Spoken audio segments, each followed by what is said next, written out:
I destroyed my own sister's marriage on purpose.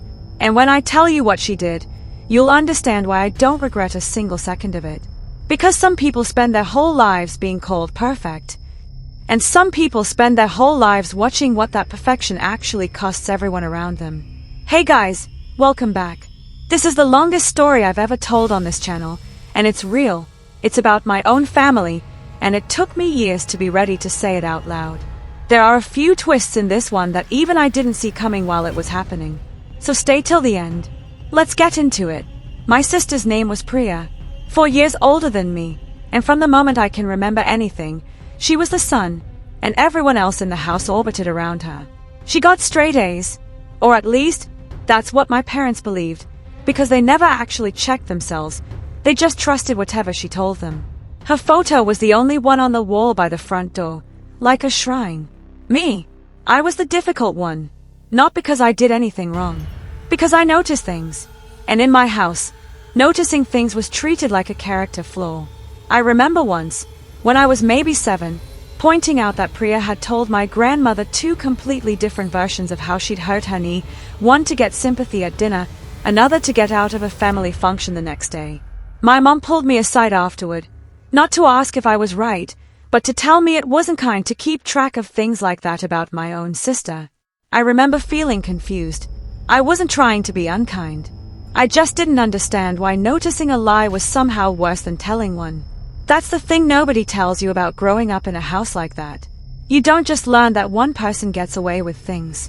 You learn, slowly, that pointing it out makes you the problem. So you stop pointing things out. You just watch, quietly, and you remember. When I was 9, my mom's gold necklace, the one her own mother gave her, went missing from her jewelry box.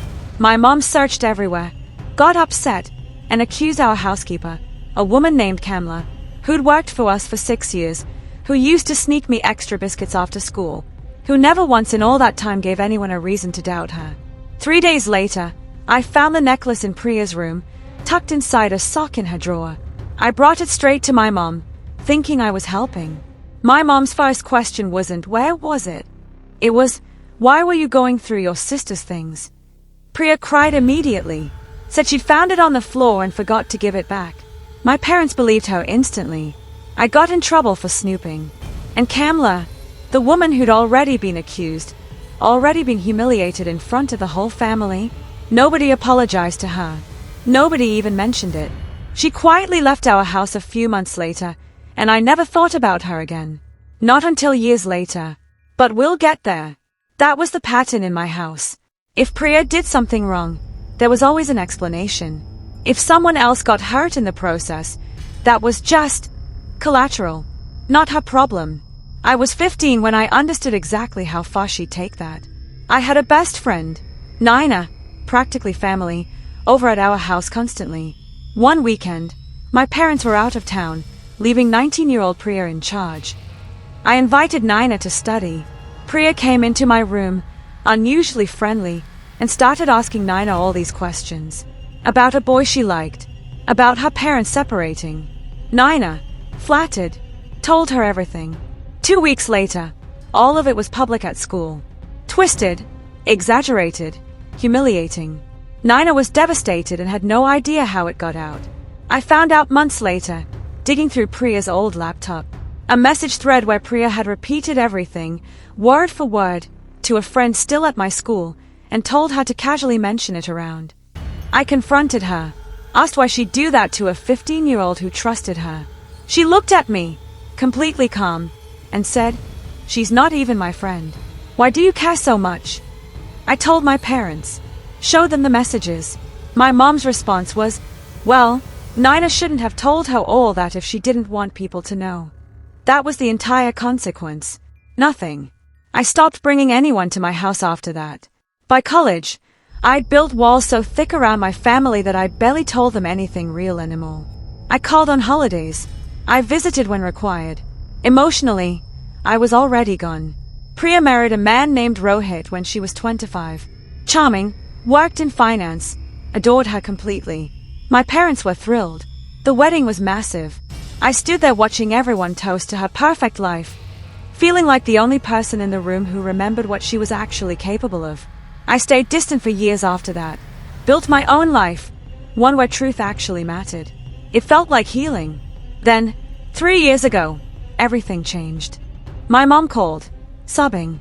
I thought someone had died.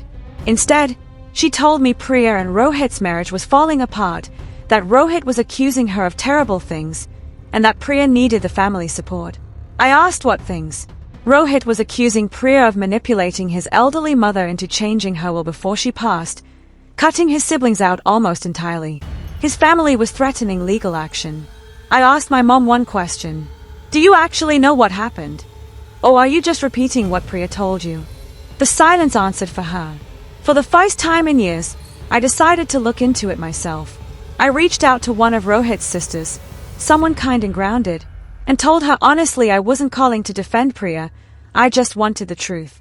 She was hesitant at first, understandably. As far as she knew, I was just another member of Priya's side, someone who'd shut the door on her the moment things got messy.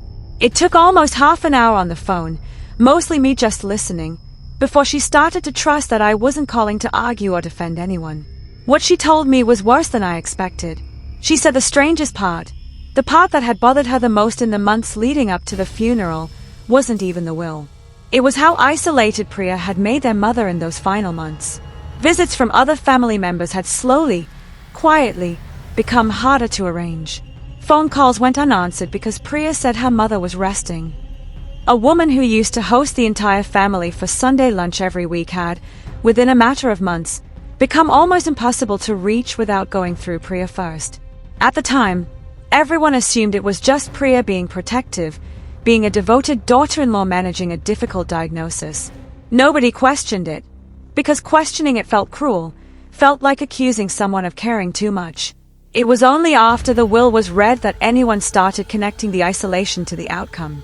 I sat with that for a long time after we hung up, because I recognized that pattern. I'd watched it happen in miniature my entire childhood, just on a smaller scale. Controlling the story, controlling who got access to the truth, making sure nobody else was in the room when it mattered. Rohit's mother had been diagnosed with early dementia in her final year. Priya had spent enormous amounts of time alone with her, helping manage her care, conveniently excluding the rest of the family from visits. The will was changed twice during that period, both times, right after visits where Priya was alone with her. The final version left almost everything, the house, savings, a business the family had run for 2 generations, to Priya and Rohit jointly. When the will was read, the family was in shock. Rohit, blinded by love, defended his wife fiercely against his own siblings for over a year. It tore his family apart completely. I thought that was the twist. I thought that was the worst of it. I was wrong. Rohit had recently gone through his mother's old phone, backed up to a cloud account nobody had checked. He found voice memos she'd recorded to herself in her final months, likely without fully remembering she was doing it. In one, dated 2 days before the final will change, her voice, confused but clear enough, described Priya bringing papers for the bank, sitting with her the entire time, guiding her hand exactly where to sign. Television turned up loud enough to keep her disoriented. I listened to a clip of that recording 3 times in my car before I could process it. But here's the part that changed everything for me. While going through those same old files with Rohit's sister on a call, she mentioned something almost as an afterthought. Years earlier, before Rohit and Priya even started dating, his mother had briefly employed a housekeeper who quit suddenly after being accused of stealing a piece of jewelry from the house. The woman swore she was innocent. Nobody believed her. I asked what the woman's name was. Kamla, the same Kamla who used to work in my parents' house. The same woman falsely accused of stealing that necklace years before Priya ever met Rohit or his family. It took me a full day to understand what I was looking at. Priya had crossed paths with this woman twice, in 2 completely different households, years apart. And twice, something valuable disappeared under suspicious circumstances. And twice, someone else took the blame. That wasn't coincidence. That was a pattern going back further than I'd ever imagined. Further than just our own family. I didn't confront Priya right away. I sat with what I knew for almost 2 weeks. Then I went to my parents' house. My mom was mid-rant about how unfair everyone was being to Priya. I didn't argue. I just placed my phone on the kitchen table and played the recording. I watched her face change in real time. Denial first. Then, slowly, something I'd never seen on her face in relation to Priya in my entire life. Doubt. I told her everything. The timing of the visits. The pattern of the will changes.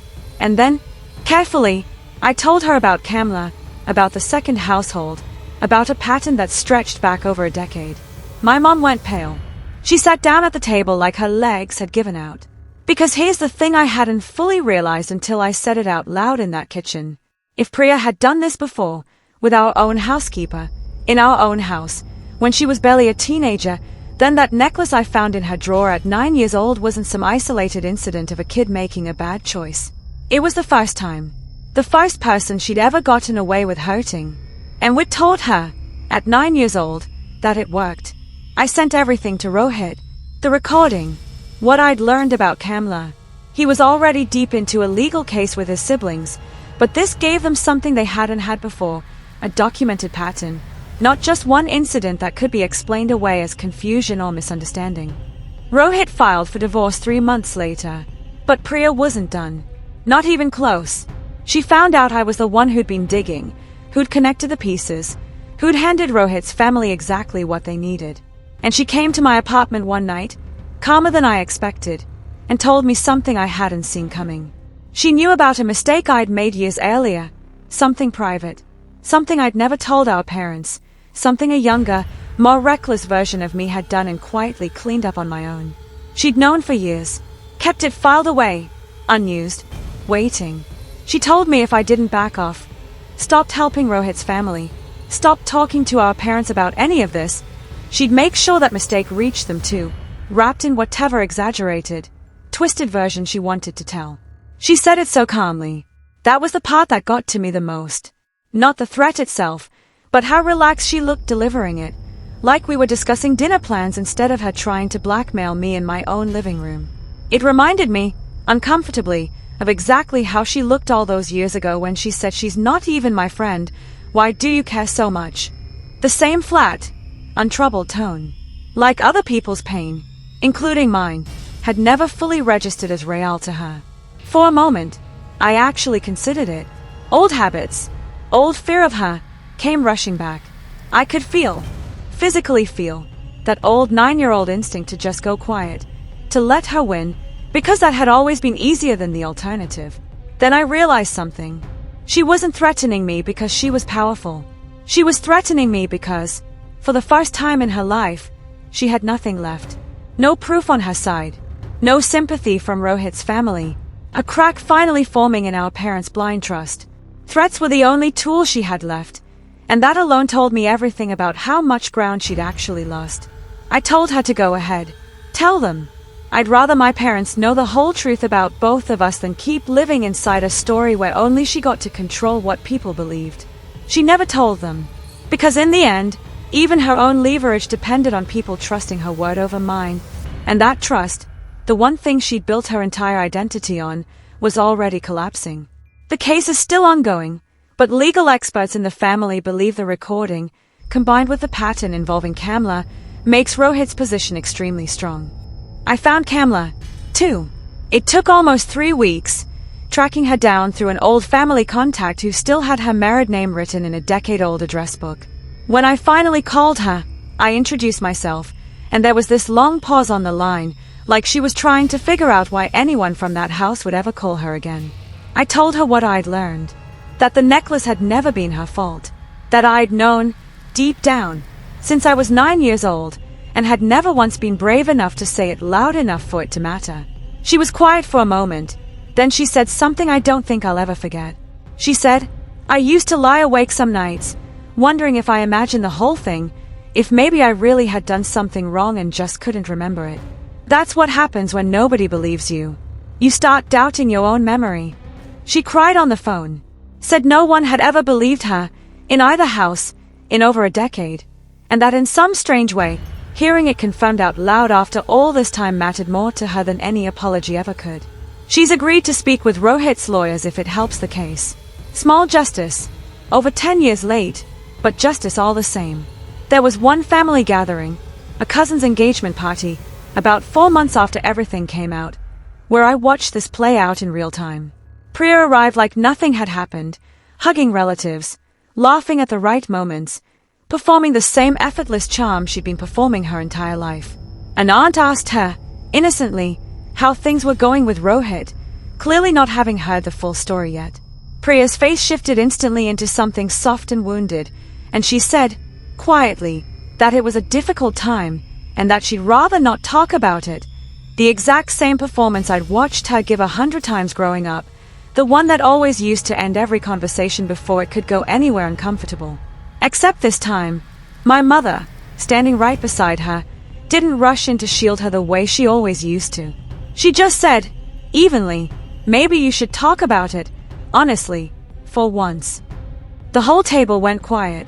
Priya's expression cracked, just for a second, real surprise breaking through the performance, like she genuinely hadn't considered the possibility that the script might stop working. It wasn't a dramatic scene. Nobody yelled. But I watched my sister realize, in that exact moment, in front of family she'd spent her whole life curating an image for, that the one person who had always, unconditionally, taken her side, wasn't fully going to do that anymore. My parents don't fully believe Priya anymore. Not entirely.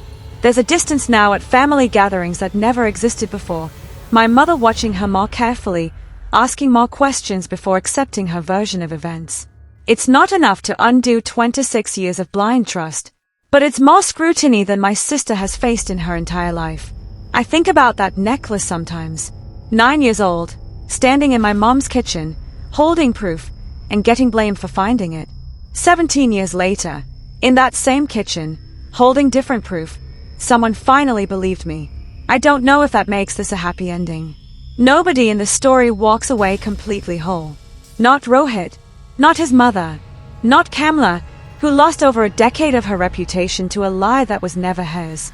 Not even me, watching my family fracture over something that could have been stopped when I was 9 years old, if anyone had just been willing to look. But if you've ever been the one who noticed things, the one called difficult for asking questions, the one expected to stay quiet so someone else's perfect image could stay intact, keep the receipts, keep the recordings, keep the messages, because eventually, someone's confusion, someone's mistake, someone's forgotten voice memo, it catches up. It always catches up, even when it takes 17 years.